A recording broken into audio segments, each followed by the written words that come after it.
Hello et bienvenue dans cette nouvelle vidéo dans laquelle je vais vous partager les erreurs que j'ai pu faire durant mes premiers mois d'entrepreneuriat. Donc j'espère que ça vous aidera justement à ne pas les reproduire et à vous faire gagner beaucoup plus de temps. Parce que souvent oui, quand on entreprend, on a l'impression que il nous faut beaucoup de connaissances, beaucoup de compétences avant de passer à l'action. On a l'impression que on n'est pas encore assez légitime, on a l'impression qu'il faut être validé par plusieurs personnes avant de concrétiser un projet. Mais en fait, s'il y a bien une chose que j'ai compris en entreprenant, c'est que déjà, il n'y a pas d'école de l'entrepreneuriat. Donc jamais vous allez faire une école complète sur l'entrepreneuriat, puis vous allez être diplômé et ensuite vous allez tout savoir sur l'entrepreneuriat, sur le marketing à adopter, sur comment gagner des clients, etc. Non, ça n'existe pas. En fait, finalement, l'entrepreneuriat, c'est vraiment une école de la vie. C'est quelque chose qui s'apprend en passant à l'action. Donc plus vous allez passer à l'action et plus vous en allez apprendre des choses, que ce soit sur le marché que vous avez en face de vous, que ce soit sur les tendances du moment, que ce soit sur les préférences des personnes, que ce soit sur le ton à adopter, les produits que vous voulez vendre, comment les vendre, etc. C'est en passant à l'action que vous allez justement en apprendre davantage. Alors premièrement, j'ai mis courir derrière les hacks à la mode parce que oui, à mes débuts, my god, en fait, dès qu'il y avait un hack à la mode, donc une dernière stratégie à la mode, etc., fallait être sur tel réseau social, fallait faire telle chose, fallait communiquer de telle façon, faire telle story, etc. Eh bien, je le faisais parce que j'avais l'impression que c'est ce qu'il fallait faire en fait, comme si c'était la dernière stratégie à la mode. Beaucoup de personnes commençaient à le faire. Et donc si moi je ne le faisais pas, ça faisait de moi quelqu'un qui est has-been en fait, qui est en retard, qui a deux trains de retard et finalement j'avais l'impression qu'il fallait absolument faire ce que tout le monde faisait ou du moins ce que les personnes qui sortaient ces nouvelles stratégies disaient de faire. Donc typiquement que ce soit par exemple, à un moment il y avait donc Clubhouse qui était sorti et tout le monde était sur Clubhouse, tout le monde disait qu'ils trouvaient leurs clients sur Clubhouse et du coup qu'est-ce que j'ai fait ? Je me suis mise sur Clubhouse. Chose que voilà, ça m'a rien apporté du tout parce qu'en fait j'utilisais à peine l'application, j'ai écouté 2-3 personnes qui parlaient mais moi j'ai jamais pris la parole vu que je ne comprenais pas vraiment le concept, j'étais mal à l'aise à l'idée de discuter avec des personnes que je ne connaissais pas vraiment et en fait ça me manquait un peu ce côté visuel, enfin déjà de savoir vite fait avec qui je vais parler, etc.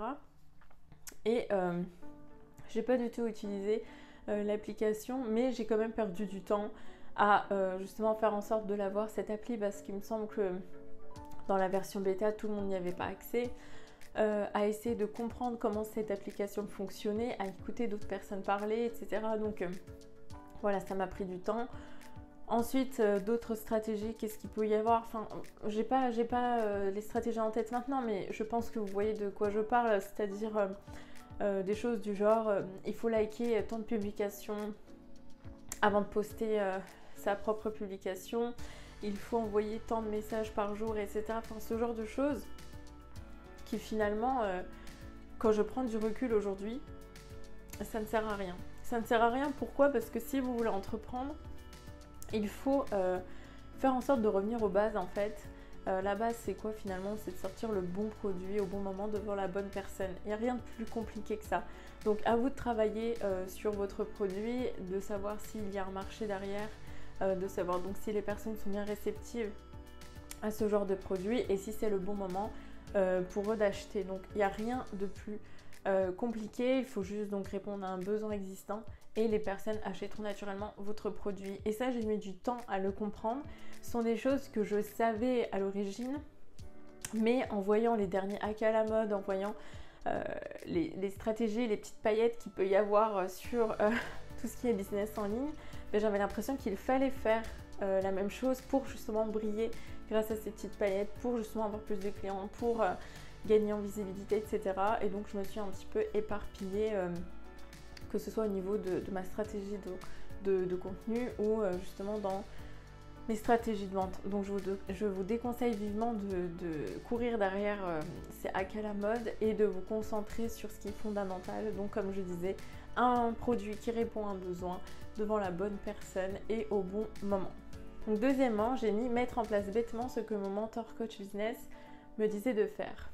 En fait, donc là, la bonne chose, c'est que j'investissais sur moi-même et j'investis toujours sur moi-même. Et donc voilà, dans le but de passer plus rapidement à l'action, etc. Mais le truc, c'est que je ne faisais pas attention à si ce qu'on me disait me correspondait réellement. Parce que, logiquement, le coach que j'ai en face de moi, le coach business que j'ai en face de moi, va me délivrer les stratégies qui ont marché pour lui. Les choses, finalement, oui, les stratégies, les produits, la façon de faire qui a marché pour lui. Et donc, c'est un moyen pour moi de me faire une idée, de voir finalement, d'adopter une stratégie qui a marché pour quelqu'un d'autre. Donc, j'ai plus de chances pour que ça marche pour moi et tout. Mais en fait, je prenais pas le temps de réfléchir à si ça me correspondait réellement. Je m'explique. Par exemple, il y a des coachs qui vont être à fond pour la prospection et d'autres qui vont être contre la prospection mais à fond dans la création de contenu, d'autres qui vont vous dire qu'il faut absolument créer des podcasts pour trouver des clients, d'autres qui vont vous dire qu'il faut faire des vidéos YouTube, d'autres qui vont vous dire qu'il faut poster tant de publications par semaine sur Instagram et faire tant de stories, pas une de plus, pas une de moins, enfin ce genre de choses. Et en fait finalement, en prenant du recul, je me rends compte que ce sont des stratégies toutes différentes les unes des autres et qui ont toutes marché pour des personnes plus ou moins semblables avec les mêmes objectifs. Et en fait, le but, c'est quoi finalement? C'est pas de chercher toutes les stratégies qui marchent, mais de trouver la stratégie qui fonctionne pour moi. Donc, si j'ai envie de faire des vidéos YouTube, je fais des vidéos YouTube. Si j'aime bien faire des lives sur Instagram, je fais des lives sur Instagram. Et si je n'aime pas prospecter, eh bien j'évite de prospecter, mais je mise sur tout ce qui est création de contenu. En fait, il faut prendre en note ce que votre coach business va vous dire de faire, puisque ce sont des stratégies qui ont marché pour eux, mais ensuite à vous de réadapter en fonction de votre personnalité, en fonction de la personne que vous voulez attirer également comme client et du produit que vous voulez proposer. Donc faites attention à ça. Moi je vous dis pas de ne pas investir sur vous-même et de faire coacher, hein. Loin de là, c'est vraiment des choses qui accélèrent le développement de votre business. Donc vraiment loin de là. Mais faites en sorte de réadapter la stratégie en fonction de vous et de vos objectifs pour ne pas perdre en motivation et en plaisir. Parce que moi au début, donc, quand j'appliquais bêtement ce qu'on me disait faire sans réfléchir à si ça me faisait réellement plaisir et si ça matchait avec ma personnalité, mes valeurs, etc. Je perdais cette motivation, cette envie en fait, parce que ça me donnait plus envie, parce que c'était des choses qui ne m'intéressaient. C'est même pas que ça m'intéressait pas, mais c'était des choses qui ne correspondaient pas, pardon, ça ne matchait pas avec ma personnalité. Et donc je m'efforçais à le faire parce que c'est une stratégie qui marchait, mais j'aurais dû bien avant chercher la stratégie qui me correspond en testant plusieurs choses ou en réadaptant ce qu'on m'avait dit de faire, donc tout simplement. Troisièmement, j'ai mis ne pas travailler sur mes blocages de type croyances limitantes, parce que oui, surtout à mes débuts, donc je dis pas qu'aujourd'hui j'en ai plus, mais surtout à mes débuts, j'avais des grosses croyances limitantes, vraiment beaucoup de blocages du type je ne suis pas légitime, prospecter c'est mal, vendre c'est mal, que forcément on passe pour un marchand de tapis quand on vend, etc.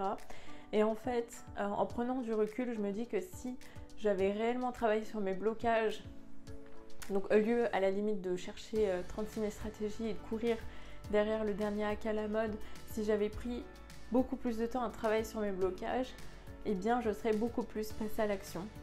Parce que typiquement, j'avais un gros blocage sur la légitimité, donc j'ai eu du mal avant de passer à l'action pour ensuite trouver mes premiers clients, etc. Pareil pour la prospection et la vente, en fait, j'avais la croyance de je dérange en fait. Si j'envoie un message ou si je commence à parler de mes produits, je dérange, alors que pas du tout. Les personnes s'abonnent sur mon compte, donc notamment Instagram. C'est écrit clair et net ce que je fais, il y a des publications autour de ce que je fais, donc ils savent qu'un jour ou l'autre j'allais sortir un produit à vendre et que c'était pas un compte personnel où je parle de mes voyages, etc. Donc ce blocage de je vais déranger ou ce besoin d'être aimé de tous, eh bien ce sont des blocages qui m'ont vraiment limité, qui ont fait en sorte que mes projets se concrétisent, mais très très très lentement. Ça mettait vraiment du temps donc pour que mes projets prennent vie Et donc rien que pour ça, je vous encourage vivement à travailler sur vous avant de chercher des stratégies. Parce que les stratégies, voilà, ça se trouve, tout ce qui est technique, ça s'apprend. Mais si vous ne passez pas à l'action, si vous avez des blocages, vous avez beau payer des milliers d'euros pour avoir des stratégies, si vous ne les mettez pas en place, ça ne sert à rien. Donc voilà, un conseil que je peux vous donner, c'est de travailler sur vous-même.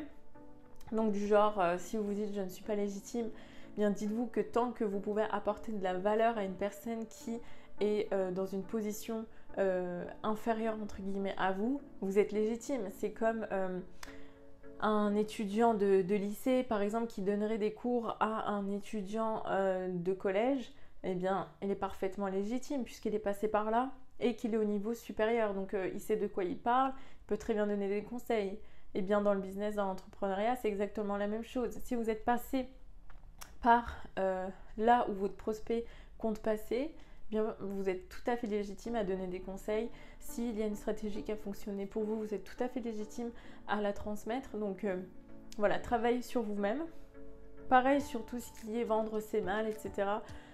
Finalement, moi aussi, je reçois des messages de prospection, des mails de vente, que ce soit de la part de grandes enseignes, comme par exemple des mails de pub de la part de grandes marques de vêtements ou de produits de beauté, etc. Enfin, auxquels on est tous finalement abonnés, on reçoit tous des mails de vente et finalement je ne me sens pas agressée ou dérangée parce que je reçois un mail ou parce que quelqu'un va parler de son produit en story Instagram.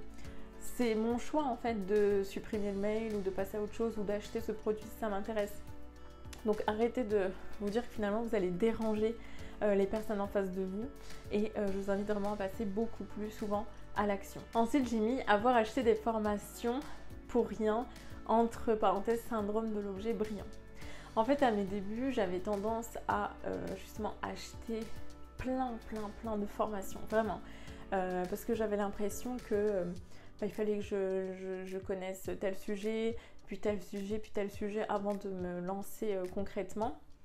Et donc comme j'ai mis, c'est donc le syndrome de l'objet brillant, puisqu'on a l'impression que le produit qui va sortir, en fait, ça va être le produit qui va faire en sorte que vous allez décoller, qui va faire en sorte que vous allez trouver des clients sur la durée, etc. Alors que le moyen le plus optimisé pour trouver des clients et puis concrétiser ses projets, finalement, c'est quoi? C'est de passer à l'action et pas d'accumuler des connaissances ou des formations que finalement on va à peine suivre, parce que entre nous, il y a plein de formations que vous aussi vous avez dû déjà acheter qui n'ont malheureusement servi à rien, ou finalement vous vous êtes arrêté à la moitié de la formation parce que vous vous êtes rendu compte que c'était pas votre priorité.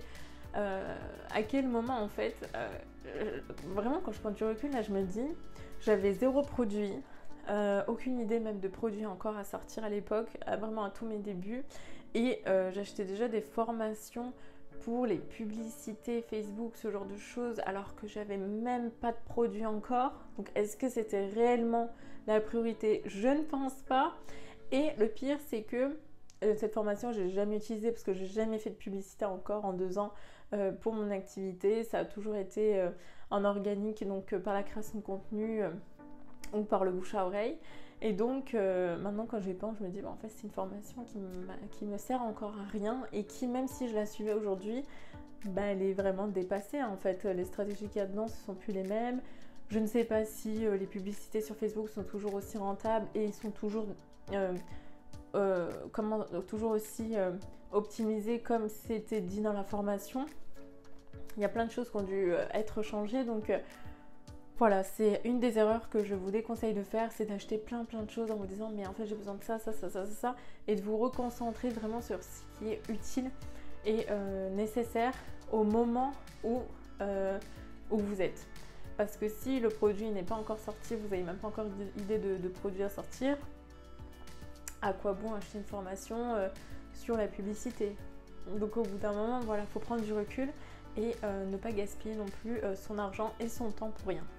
Donc ensuite j'ai mis prendre trop de temps à lire et à regarder des vidéos YouTube, parce que oui, en fait à mes débuts je prenais énormément de temps pour lire, regarder des vidéos, que ce soit sur l'entrepreneuriat, le développement personnel, sur le marketing, etc. Et en fait, c'était très bien parce que finalement, je me formais, j'apprenais plein de choses, c'était très très bien. Mais à force de lire des livres comme ça à la suite, on se rend compte qu'en fait, en finissant un livre, qu'on a besoin encore d'acquérir des connaissances, qu'on n'en sait jamais assez. En regardant des vidéos, on est motivé, mais finalement, on a tendance aussi à se comparer, à se dire finalement, est-ce que mon produit est aussi parfait que le sien? Est-ce que mon storytelling est aussi incroyable que le sien? En fait, je me mettais personnellement de la pression qui faisait que je passais beaucoup moins à l'action et je prenais énormément de temps pour passer à l'action. Donc ce que je ferais si je devais recommencer à zéro aujourd'hui, c'est que je prendrais le temps de lire et de regarder des vidéos, mais pas autant qu'à l'époque. C'est-à-dire pas de là enchaîner livre sur livre, juste dans le seul but d'acquérir des connaissances et de lire un maximum de livres, mais dans le but de voilà, garder ma motivation, d'être inspirée régulièrement, etc. Pareil pour les vidéos, parce que des fois c'était des vidéos d'1 heure que j'enchaînais à la suite, et en fait ça fait perdre du temps. Et puis c'est frustrant aussi de se dire mais en fait je lis tant de livres, je regarde tant de vidéos, j'ai appris tant de choses, mais je n'ai pas de clients. Oui, mais est-ce que finalement tu es passé à l'action? Est-ce que tu as parlé de ton produit aux autres? Est-ce qu'ils sont au courant que tu as un produit, que voilà, qu'est-ce que tu peux leur apporter? Donc en fait, vraiment essayer d'éviter de passer trop de temps sur la partie technique, entre guillemets, et pas assez de temps sur la relation avec votre audience, sur la communication au niveau de vos produits, etc. C'est très très important. Et dernier point que je voulais vous partager, c'est le fait d'attendre que ce soit parfait avant de concrétiser un projet ou de vendre un produit. Alors, comment vous dire que ce qui va vous paraître parfait un jour ne le sera plus quelques mois après concrètement. J'ai vraiment attendu avant de sortir ma première formation en ligne de mon côté. Je voulais vraiment que tout soit parfait, les slides, les bonus que j'allais proposer, les mots que j'allais utiliser, la planification de ma communication, etc. Vraiment, j'ai attendu des mois et des mois avant de sortir mon produit, avant d'en parler, etc. Je voulais vraiment que ce soit parfait et que personne ne puisse rien dire. Et finalement, quand je prends du recul aujourd'hui, je me dis mais c'est un peu la cata en fait, puisque entre temps j'ai beaucoup évolué, j'ai changé ma façon d'accompagner les personnes. Ce qui était parfait donc à cette époque pour moi ne l'est plus du tout aujourd'hui. Pareil pour YouTube par exemple, si vous retrouvez une de mes premières vidéos YouTube, mais c'était l'horreur quand j'y pense. Mais en fait pour moi j'avais l'impression que c'était parfait. En fait ce que je faisais, pour être honnête avec vous, c'est que je tournais ma vidéo et je faisais des cuts à chaque fois qu'il y avait un blanc. À chaque fois qu'il y avait un blanc ou à chaque fois que j'avalais ma salive, chose qui est tout à fait normale, à chaque fois que je sais pas, je prenais 2 secondes pour réfléchir et tout, je cutais le blanc en me disant que ça allait vous plaire. Et du coup, quand on regarde la vidéo, en fait les mots s'enchaînent, on dirait un robot qui parle, mais pour moi je pensais que c'était ça qu'il fallait faire et que c'était mieux comme ça justement pour pas vous embêter avec les mini temps de pause. Vraiment c'était 1 ou 2 secondes à chaque fois. Et en fait, quand je prends du recul, je me dis, mais déjà, je perdais énormément de temps à cutter parce que j'écoutais seconde par seconde. Quand est-ce que finalement je prends ma respiration et tout, qu'il fallait que je coupe ça. Et donc, tant de perdu, énormément. Et en plus, mais c'est pas du tout parfait en fait. Quand je prends du recul, je me dis, mais c'est catastrophique, ça fait pas du tout humain. On dirait un robot qui parle, qui prend pas sa respiration, alors que ce qui fait qu'une vidéo reste authentique et naturelle, c'est justement d'être humain. Donc voilà, ça c'était une petite anecdote aussi que je voulais vous partager. Donc ne pas attendre d'être parfait avant de vous lancer, avant de lancer votre projet, avant de passer à l'action. À la limite, ce que vous pouvez faire, parce que oui, un produit, la première version de votre produit ne va jamais être parfaite. Et puis de toute façon, un produit c'est fait pour être amélioré dans le temps. Vous-même, vous allez apprendre de nouvelles choses, donc vous allez forcément améliorer vos produits, vos services, etc. Donc en fait, ce que je vous conseille à la limite, c'est que vous avez vraiment peur de lancer votre projet et voilà, de faire des choses qui ne conviennent pas à votre audience. c'est de tester avec des bêta-testeurs. Vous pouvez très bien proposer une partie de l'accompagnement ou l'accompagnement entièrement à un prix assez bas pour avoir des premiers clients qui testeront donc votre offre pour avoir des retours. Ensuite, donc améliorer certaines choses et peut-être après vendre à plus grande échelle. Mais en tout cas, ça va vous permettre de vous rassurer sur certaines choses et peut-être vous aider à passer à l'action beaucoup plus rapidement. Donc voilà pour cette vidéo. Je tenais à vous partager donc quelques conseils en termes d'entrepreneuriat. Ce sont des choses que j'aurais aimé savoir moi quand j'ai débuté. Ou du moins avoir quelqu'un qui me dise en fait il faut pas faire ça, il faut que tu arrêtes d'acheter des formations, il faut que tu arrêtes de passer autant de temps à lire, passe à l'action, passe à l'action, passe à l'action.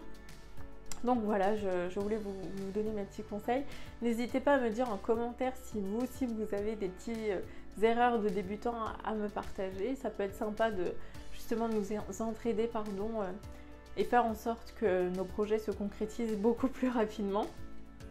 Et si jamais vous souhaitez vous faire accompagner pour passer à l'action beaucoup plus vite, pour éviter donc certaines croyances limitantes, certains blocages dont je vous parlais juste avant et qui vous empêchent de passer à l'action, de concrétiser vos projets, qui vous empêchent de parler de vos produits, qui vous empêchent de trouver des clients, qui vous empêchent d'entreprendre tout simplement alors que vous en avez envie, eh bien je vous invite à remplir le questionnaire qui se trouve juste en dessous de la vidéo. Je vous souhaite beaucoup de succès et je vous dis à très vite dans une prochaine vidéo.